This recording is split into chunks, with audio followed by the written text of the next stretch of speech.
Hello dear students. तो आज की इस क्लास में हम आपके लिए लाए हैं रीट के लेवल फर्स्ट के जो है वेरी इंपॉर्टेंट क्वेश्चंस। मैं ज़्यादा वक्त आपका जाया नहीं करूँगी और हमारा फर्स्ट क्वेश्चन है कि बाल विकास निर्भर करता है। बाल विकास किस पर निर्भर करता है? वंशानुक्रम और वातावरण पर। आप सिर्फ इन क्वेश्चनों को जल्दी से सुन लीजिएगा, तभी आपको याद हो जाएगी। देखना, इतने सिंपल क्वेश्चन है। सफल एवं प्रभावी शिक्षण के लिए आवश्यक है, क्या आवश्यक है? व्यक्तिगत विभिन्नताओं का ज्ञान आवश्यक है।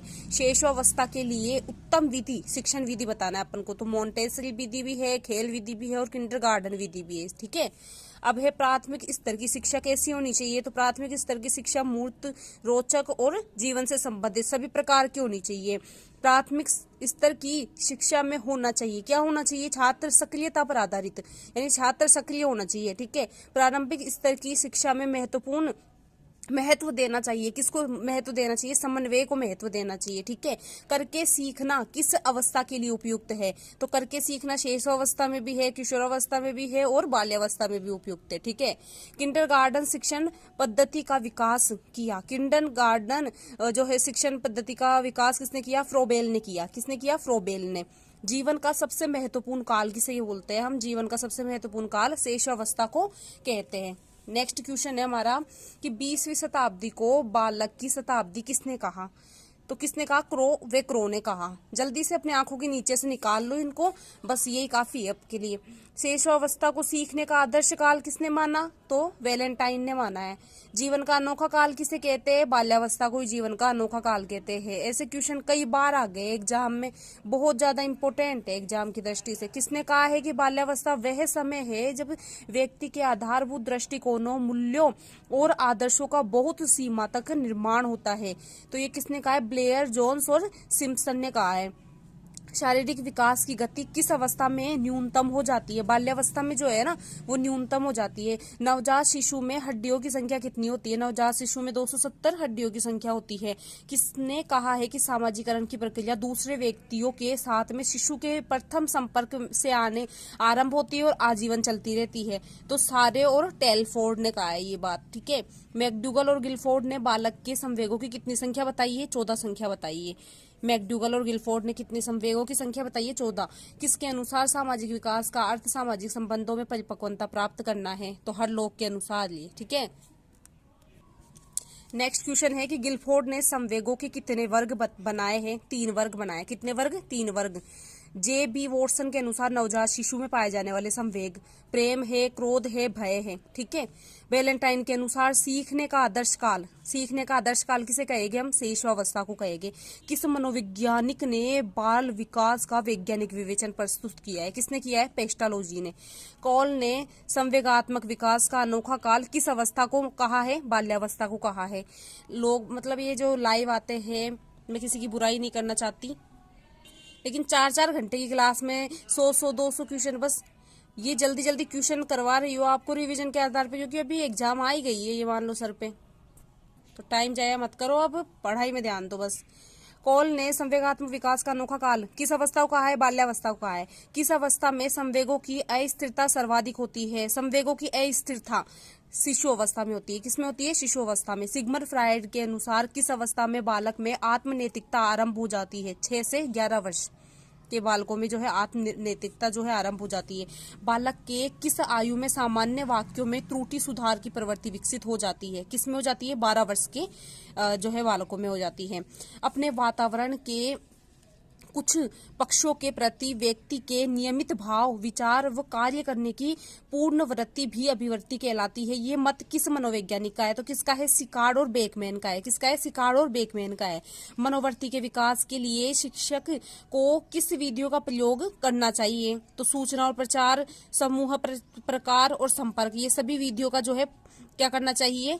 प्रचार प्रसार करना चाहिए, प्रयोग करना चाहिए। अब बात करें अभिवृत्ति को व्यक्ति के संसार के किसी अंग के प्रति प्रेरणात्मक, संवेगात्मक, प्रेक्षात्मक और ज्ञानात्मक प्रतिक्रियाओं के स्थायी संगठन के रूप में परिभाषित किया जा सकता है। अभिवृत्ति के बारे में ऐसी परिभाषा किस मनोवैज्ञानिक ने दी है? तो क्रेंच और क्रचफील्ड ने दी है।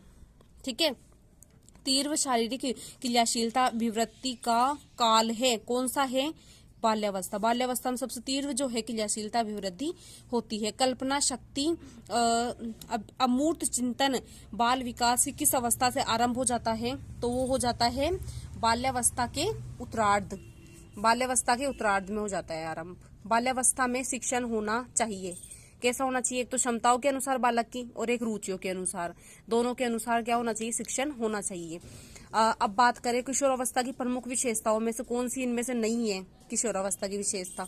तो देखो, कल्पना की आधिक्य बिल्कुल है, संचय की प्रवृत्ति भी होती है, संवेगों का आधिक्य भी होता है, लेकिन तीव्र मानसिक विकास जो है वो इस अवस्था के अंतर्गत नहीं होता है, ये बाल्यावस्था के अंतर्गत होता है। बाल विकास को सर्वाधिक प्रभावित करने वाला कारक कौन सा है? तो बाल विकास को सर्वाधिक प्रभावित करने वाला कारक है खेल कूद का मैदान। कौन सा है? खेल कूद का मैदान। अब बताना है अपन को, असत्य कथन बताना है। तो क्रोध में नकारात्मक उत्पत्ति असंतोष और निराशा से होती है, बिल्कुल सही बात है ये तो। क्रोध संवेग का विकास 8 से 9 वर्ष में बिल्कुल सही है, हो जाता है। बाल्यावस्था में क्रोध पर नियंत्रण कम होता है जो किशोरावस्था में अधिक हो जाता है, बिल्कुल सही बात है ये भी। क्रोध पर नियंत्रण करने हेतु क्रोध करने पर उचित दंड की व्यवस्था होनी चाहिए, बिल्कुल गलत है ये कथन, उचित दंड की व्यवस्था नहीं होनी चाहिए, ठीक है। प्रसिद्ध मनोवैज्ञानिक जीन पियाजे के अनुसार ज्ञानेंद्रियों का विकास किस अवस्था में होता है? संवेगात्मक स्थिति अवस्था में होता है। किसमें होता है? संवेगात्मक स्थिति अवस्था में होता है। किशोरावस्था जीवन में क्रांतिकारी परिवर्तन, कठिन संघर्ष और तूफानी दौर का समय है। किशोरावस्था के संबंध में ये शब्द किसने कहा है? स्टैनले हॉल ने कहा है। किसने कहा है? स्टैनले हॉल ने। बाल्यावस्था में विकास का छद्म परिपक्वन का समय किसने कहा है? रोस ने कहा है। किसने कहा है? रोस ने कहा है। बाल्यावस्था के प्रतिद्वंदात्मक सामाजिकरण की अवस्था किसने कहा है? किलपेट्रिक ने कहा है। किसने कहा है? किलपेट्रिक ने। बाल विकास की संपूर्ण अवधि में मानसिक विकास की गति सर्वाधिक तीव्र किस अवस्था में होती है? शेष अवस्था में होती है। संवेगात्मक शेष अवस्था में शिशु होता है, कैसा होता है? आत्म केंद्रित होता है। कौन सा होता है? आत्म केंद्रित। नेक्स्ट क्वेश्चन है कि जीन पियाजे का बाल विकास वर्गीकरण किस सिद्धांत पर आधारित है? संज्ञानात्मक विकास सिद्धांत पे आधारित है। शिक्षक को बाल्यावस्था एवं किशोरावस्था में शारीरिक और मानसिक विकास की विशेषताओं और उनके प्रभावक कारकों का ज्ञान होना आवश्यक है, क्योंकि अधिगम सरल हो जाए, यानी कि सीखना उनके लिए, बच्चों के लिए क्या हो जाए? सरल हो जाए। बाल विकास की निम्न में से किस अवस्था में बालकों का आकर्षण विषम लिंगी के प्रति बहुत ज्यादा होता है? तो कौन सी अवस्था में होता है? किशोरावस्था में होता है। संवेगों को छिपाने, छद्म रूप से अभिव्यक्त करने की प्रवृत्ति विकसित होती है, किसमें होती है? किशोरावस्था में होती है, ठीक है। बालक के सामाजिकरण का प्राथमिक स्तर कौन सा होता है? परिवार होता है। सबसे प्राथमिक स्तर कौन सा होता है? परिवार होता है, फिर विद्यालय होता है। अब बात करें हम, निम्न में से असत्य कथन बताना है अपन को। तो भीषण विपत्ति की आशंका और उसका सामना न कर पाने की व्यवस्था भय संवेग के कारण होती है, बिल्कुल सही है। किशोरावस्था में काम यानी सेक्स संबंधित भय जो है वो उत्पन्न हो जाता है, बिल्कुल सही है। ये भी बात सही है। नवीन अनुभव द्वारा बालक के संवेगों का पुनः प्रशिक्षण दे करके भय का निराकरण किया जा सकता है, ये भी सही है। लेकिन भय बालक को समाज विरोधी प्रवृत्ति और अनुपयोगी कार्यों की ओर प्रवृत्त करता है, गलत है ये बात, ठीक है। तो इसका असत्य कथन ही हो जाएगा। अब बात करें शिक्षक को बालक के चरित्र निर्माण में योग देने के लिए किस विधि को अपनाना चाहिए? तो कौन सी विधि को अपनाना चाहिए? इन सभी को, कि बालक को नियमित रूप से नैतिक शिक्षा देकर, मूल प्रवृत्तियों को दमन न करके, यानी उनको भी जो है स्किल्स वो है उनको दमन ना करे, उनको उजागर करे शिक्षक, ठीक है। बालक के अच्छे विचारों, इच्छाओं, प्रवृत्तियों को प्रोत्साहित कर करके उनको क्या है? मोटिवेट करे। शिक्षक का यही कर्तव्य होना चाहिए, ठीक है। बाल्यावस्था में शिक्षा में किन बातों को विशेष ध्यान दिया जाना चाहिए? तो कौन सी बातों पे? सामूहिक परंतु समलिंगी कार्यों और खेलों की व्यवस्था हो, बिल्कुल सही है। पाठ्य सामग्री, क्रियाओं एवं भ्रमण व स्काउटिंग की व्यवस्था की जाए। शिक्षक में खेल विधि और क्रिया विधि का प्रयोग किया जाए, ये सभी जो है इसका ध्यान रखना चाहिए, सभी विधियों का। नेक्स्ट है कि प्रथम मनोवैज्ञानिक जिन्होंने व्यक्ति को जन्म से ही क्रियाशील और सूचना प्रक्रमित प्राणी माना है, जीन पियाजे ने।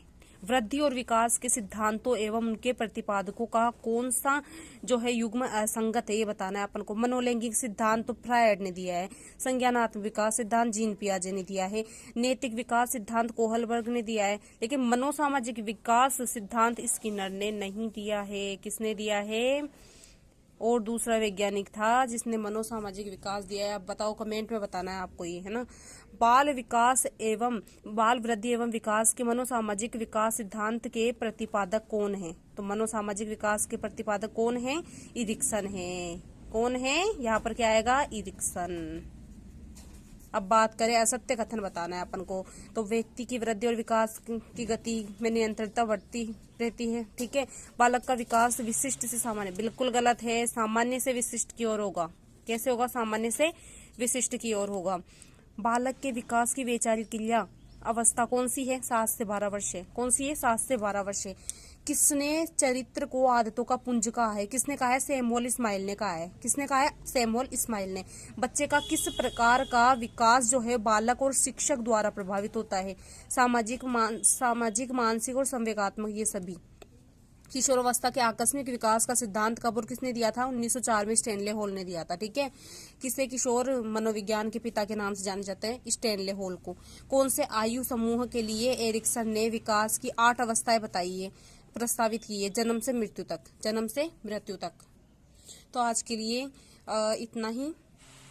नेक्स्ट वीडियो नेक्स्ट क्वेश्चन के साथ होगी। अगर आपको ये वीडियो पसंद आए तो प्लीज़ लाइक शेयर कीजिएगा। Thank you.